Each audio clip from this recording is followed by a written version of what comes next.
बिस्मिल्लाहिर्रहमानिर्रहीम, अस्सलाम वालेकुम रहमतुल्लाहि व बरकातुहू। नाजरीन, राव अनवार पे तो फर्द जुर्म आयद हो गई है और किसी हद तक अब सूरत हाल खुल गई है कि किस वजह से जरदारी फैमिली में एक खलबली मची हुई है। क्या वजह है? ये तो छोटे मोटे लोग हैं। ये राव अनवार तो मोहरा है, जैसे उजैर बलोच एक मोहरा था। इनके हर जगह फ्रंट मैन होते हैं। जैसे माशी दहशतगर्दी ये करते हैं, टारगेटेड किलिंग, इनके भी ये फ्रंट मैन है। जैसे उजैर बलोच ने जरदारी के कहने पे कत्ल किए, फरियाल तालपुर के कहने पे कत्ल किए। अगर राव अनवार पे भी तो सिर्फ फर्द जुर्म आयद हुई है।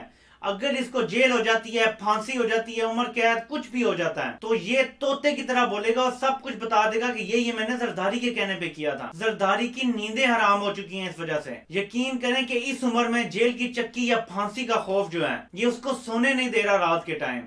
ये करप्शन बहुत छोटी सी बात है उसके लिए। करप्शन पे चार्जेस तो जरदारी पे 30 साल से हैं। कभी उसने एजिटेशन नहीं की। जरदारी जेलों में रहा है 10-10 साल। कभी ऐसे वहां, और पीपल्स पार्टी स्ट्रॉन्ग जमात थी, उसके बावजूद कभी इस तरह फड़फड़ाई नहीं है जिस तरह आप फड़फड़ा रहे हैं। हर बंदे के जुबान ऐसे चल रही है जैसे कोई क्यामत आ गई है। उसकी वजह यकीन जाने की सिर्फ माशी तौर पर पकड़े जाना नहीं है, वो तो इन्होंने पकड़े जाना ही है। ये असल बात है कि जरदारी पे कितने ज्यादा केसेस खुल जाएंगे और इसे वो नजर आ रहा है। आज मैं आपको बताऊं कि मैंने एक आर्टिकल पढ़ा था, मैं काफी छोटा जो है वो भुट्टो को आइडियलाइज करते थे। अभी तक यही है कि भुट्टो जो है वो हीरो है सबका, और उसने बहुत सारे ऐसे काम किए हैं जिसमें वाकई, जैसे मुल्क का एटमी निजाम स्टार्ट उसने किया, इस जो OIC है वो उसने बनाई, इस्लामी इत्तेहाद की कोशिश की उसने कोशिश की कि पाकिस्तान जो है वो इस्लामी इत्तेहाद बने और उसका लीडर बने। बहुत अच्छे काम भी किए भुट्टो ने। लेकिन मैंने एक आर्टिकल पढ़ा था जिसको मैं बता रहा हूँ, जिसमें लिखा था कि भुट्टो के नूरे ने भुट्टो के कहने पे 400 से ज्यादा लोगों को कत्ल किया था। जो भुट्टो के खिलाफ बोलने की जरूरत करता था, कोई लिखने की जरूरत करता था, कोई प्रोटेस्ट करने की जरूरत करता था, उसे मरवा दिया जाता था। जरदारी भी यही काम करता आया है। जो भी इसके रास्ते में आया, बेनजीर का भाई देख लें आप, जैसे ही वो खड़ा होता है जरदारी के अगेंस्ट, बेनजीर के खिलाफ खड़ा होता है, उसे मरवा दिया जाता है। लेकिन ये काम कैसे होता है? जरदारी खुद तो नहीं जाके गन पे किसी को मारता गोली। यही फ्रंट मैन होते हैं जरदारी के। याद रखें, राव अनवार 90s से पुलिस में है। उस दौरान इसने कितने कत्ल किए हैं जरदारी के कहने पे, और उसके बाद से आप लोग अंदाजा भी नहीं लगा सकते। और अगर राव अनवार अंदर जाता है या उसे फांसी होती है इस केस में, जो कि बहुत लंबा चलेगा, पहले होगी टेररिज्म कोर्ट, फिर हाई कोर्ट, फिर सुप्रीम कोर्ट, फिर सुप्रीम कोर्ट में अपील, कई साल चलेगा ये केस। इसके बावजूद जो बंदा गिल्टी होता है ना, जैसे कहते हैं चोर की दाढ़ी में तिनका, एक बंदे ने जब सैकड़ों लोगों को कत्ल करवाया हो, उसे सुकून की नींद नहीं आ सकती जब उसका मेन मोहरा पकड़ा जाए, उस पर फर्दे जुर्म लग जाए। ये है वो असल परेशानी जिस वजह से ये ट्रेन मार्च हो रहे हैं, जिस वजह से टीवी पे आके इतना खलबली मची हुई है। पता नहीं कोई कौन सी क्यामत आ गई है। जरदारी को आदत है अपने आप को करप्ट कहलवाने की।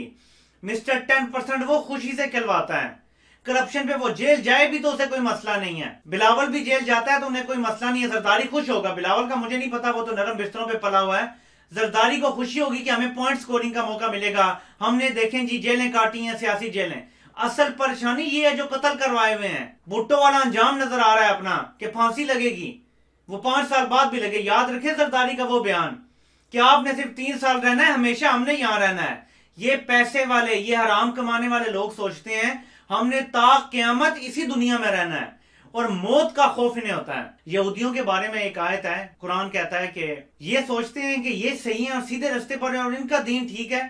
अगर ये सही है तो इनसे को मौत की ख्वाहिश करके देखें, और देखना ये मौत की ख्वाहिश नहीं करेंगे और तुम देखोगे कि इनमें से बहुत ज्यादा तुम्हें जिंदगी के हरीस नजर आएंगे। कुरान जो है ना, वो हमारे लिए निशानियां लेकर आया है। अगर एक कौम हरीस है अपनी लालच की वजह से, अपने तमा की वजह से, जिंदगी की हरीस है, तो उन्हें अगर सही लगता है तो वो मौत की तमन्ना करके दिखाना। हर मुसलमान कभी भी मरने से नहीं डरता। जिस तरह ये लोग दौलत के हरीस हैं, जिस तरह इन्होंने करप्शन की, मुल्क को लूटा और अब आरामदेह जिंदगी की इन्हें आदत पड़ गई है, ये कभी मौत की तमन्ना नहीं करेंगे।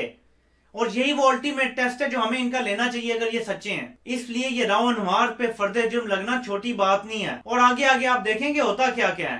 पूरे मुल्क में एक कोऑर्डिनेटेड अटैक होगा इन सियासी पार्टीज की तरफ से, सिंध, पंजाब, PTM को इस्तेमाल करके। और उसके बारे में मैं एक नेक्स्ट वीडियो बनाऊंगा जिसमें इंशाल्लाह बात होगी।